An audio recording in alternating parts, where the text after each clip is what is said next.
I'm here with Alex Ferentinos today, and he's a top strength and conditioning coach. And basically we're going to be talking about various body parts and how we can improve them and how we can work on weaker areas. Okay, cool. So I thought today that we'd cover like shoulders in particular. Many people get shoulder injuries and things, and how to work around them. So that's one of the areas. What are your thoughts on that?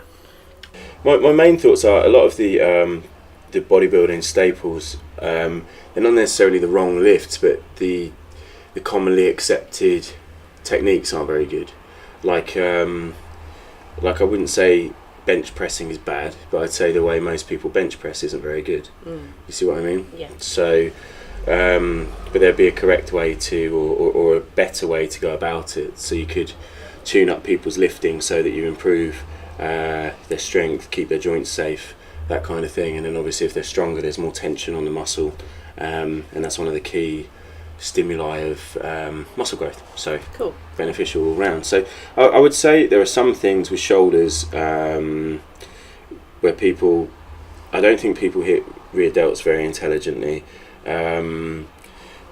Just swinging a weight around in a vague lateral raise kind of thing isn't necessarily the best way to switch on mainly the side delt fibres, the medial deltoid fibres, and some of the pressing exercises. I think they put the joints, for a lot of people who might not necessarily have the mobility to be in that position, they put the joints in a not very nice position. So there are ways to go about just subtle tweaks to those exercises so that you get much more out of them. So it's the same time being put into actually doing the workout. So I'm not asking people to do anything more, it's just approaching it in a more efficient manner, and then it should mean the results are better and there's less risk of injury. So, cool. Excellent.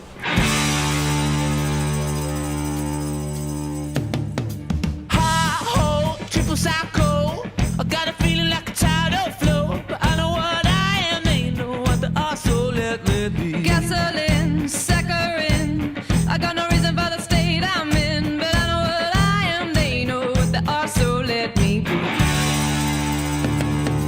Hotel, Taco Bell, I got the hit that you know damn well, but I know what I am, they know what they are, so let me be. Cut teeth, better believe, I got a feeling that I'm underneath, but I know what I am, they know what they are, so let me be. But it's alright, it's okay, I got the time, but the time don't pay. It's alright, it's okay, I got the time, but the time don't pay. It's alright, it's okay, I got the time, but the time don't pay. It's alright, it's okay.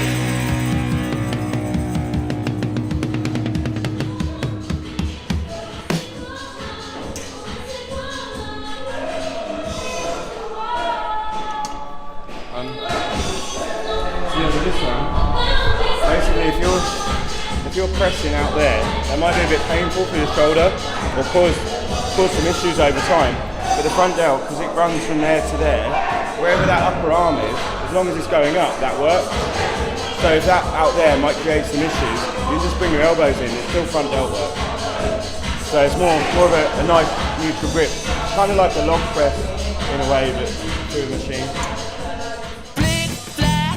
No slack, I got the width of my enemy's lack, but I know what I am, they know what they are, so let me be. Tricks, some just begun, giving you more when you only want one, cause I know what I am, they know what they are, so let me be. Hot sweat, got that, keep it liquor in the locker, cause you don't know yet, that I know what I am, they know what they are, so let me be. Ship shape, ticker tape, looks to me like a narrow escape, and I know what I am, they know what they are, so let me be. You see that belief that the arm has to be out there for front delts isn't really accurate. Like basically if your arm's going up and it, like from anywhere there to there, the front delt's going to work.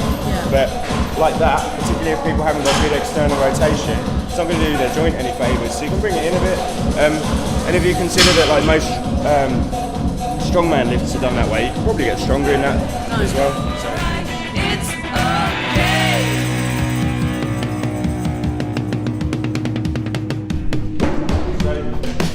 One thing with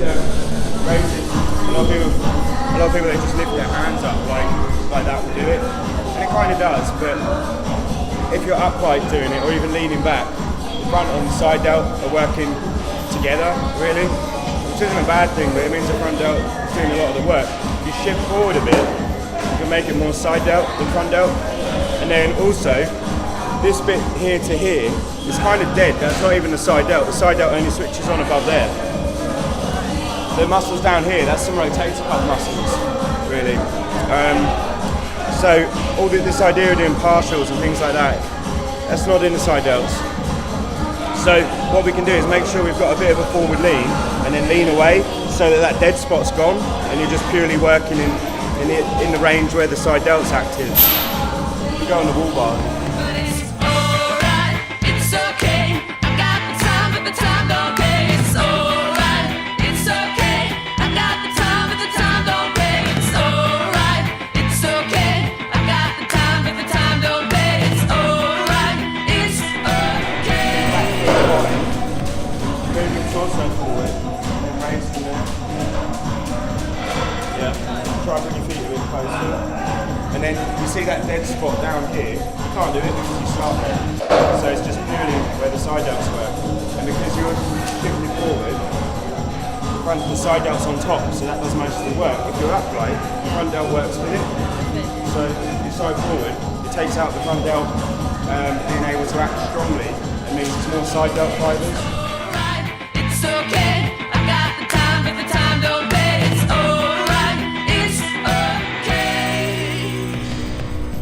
See, now when your arm hangs straight down, you cut out that dead bit. Yeah. And if you get a bit of forward leaning, now you're going to raise out there. And now the side delt's on top to do the work. It's going to come through like that. Don't worry about lifting the hand, lean from the elbow. Because it's the side delt's acting on this bone, not this. So you don't need to worry about that really. Yeah. You get that in position and that's dead. You know, like,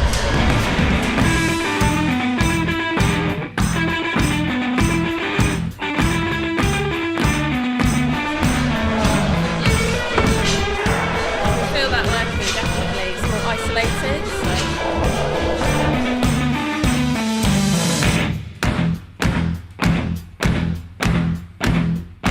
I know what I am, they know what they are, so let me be. I know what I am. I know what I am, they know what they are, so let me be. I know what I am. I know what I am, they know what they are, so let me be. I know what I am. I know what I am, they know what they are, so let me be. I know what I am, they know what they are, so let me be. I know what I am, they know what they are, so let me be. I know what I am, they know what they are, so let me be. Dude, imagine using a rear delt, like doing a rear delt fly, like on a machine, you know, people do reverse pec deck. So when people do reverse pec deck and they come in like that, and then they open out, most of that movement, okay, Stacey's quite good at not doing that, but most people do it so that it's all traps. But this isn't like a strong function of the rear delts.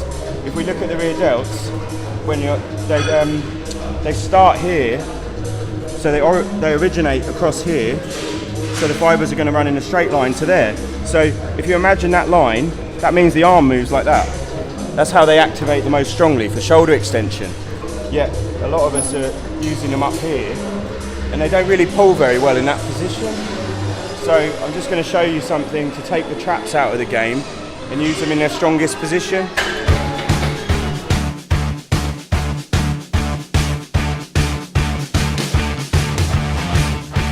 When I'm asleep at the wheel, yeah. From there, lock your elbows with like a little bend in, and you're going to come down to there, and then up to there. You see how much that switches on?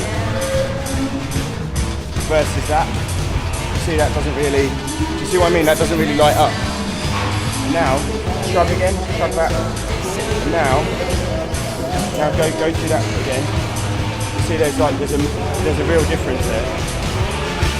My feet are not dictators. Thank God for A, B, A. Place. And then row. apart, and you're pulling your shoulder blades down, not the elbows, shoulder blades. See what I mean? Hold that position.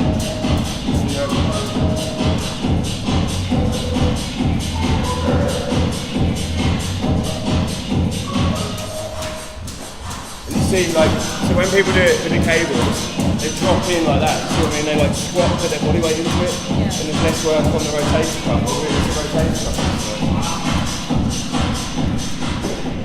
Where we are going is anyone's game.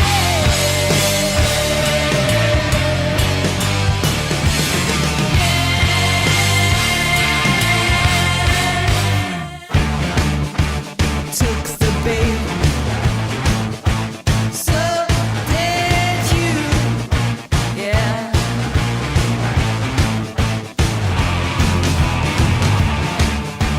Born again. What that cuts out is, you know when people finish off rows, like they pigeon head the row a bit, and like so they get to like 80% and they do the little pigeon head thing and they feel like they're finished. So if you lift your chin up, you can't do that. You have to finish off. Really feel that. So basically, you know, you see people doing the cable one and they sit into it and you swing and it's really body weight moving it. That one, because the box is there, it has to be the muscles up here working really, because you can't put a lot of body, you know, you can't just drop your body weight into it and treat it. So we're actually working what we intend to with that, whereas I see a lot of people ruin the cable one. It still works well on cable, you can do it on a seated row quite well.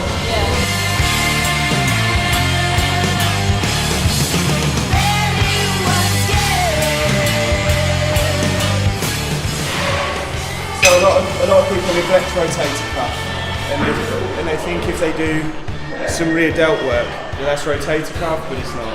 You need the actual rotation.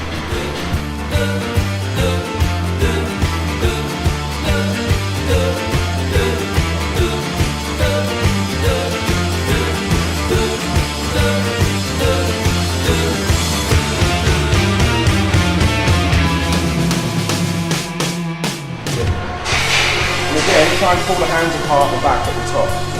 That's it, like that. Can it work more? Good, another one like that. Good, another couple like that. So a lot of competitors they neglect rotator cuff. If you train rotator cuff more, the shoulders are in that position at rest, aren't they? So when you stand on stage, and also if your lats are, you're in a nicer position for a year. I can't do the poses, but you know what I mean. So do you want to kind of talk about your background and what you've been up to? Okay. I was an athlete when I was younger, so I was a swimmer from when I was about 10 through my teens. Then I started playing rugby as an adult and got into all three types: union, sevens, league over the time playing. Managed to rack up loads of silly injuries like neck, shoulders, knees, and decided it was probably time to call it a day, so I started studying more. In that time I'd already done a personal training certification and some nutrition ones, but I decided it was time to focus more on to get better quality info and to be able to understand what I'm doing more rather than just dispense advice that I didn't know, by not knowing what was behind it, if you see what I mean, because there's a lot of stuff where you can just get you can get info and pass it on, and it might be from a good source, but it's nice to sometimes understand it at the source sometimes. So I wanted to do that. So obviously learned a lot about anatomy and physiology, that sort of thing. So that was useful, and now I put that into what's the best way to put it? I put that into practice when I'm training people. So I try and get an understanding of how their body really works rather than just telling them to do particular exercises. I find what's best for their body and the best way to execute it for their body, and then I'll tie that up to diets they enjoy as well. Brilliant, cool, sounds good.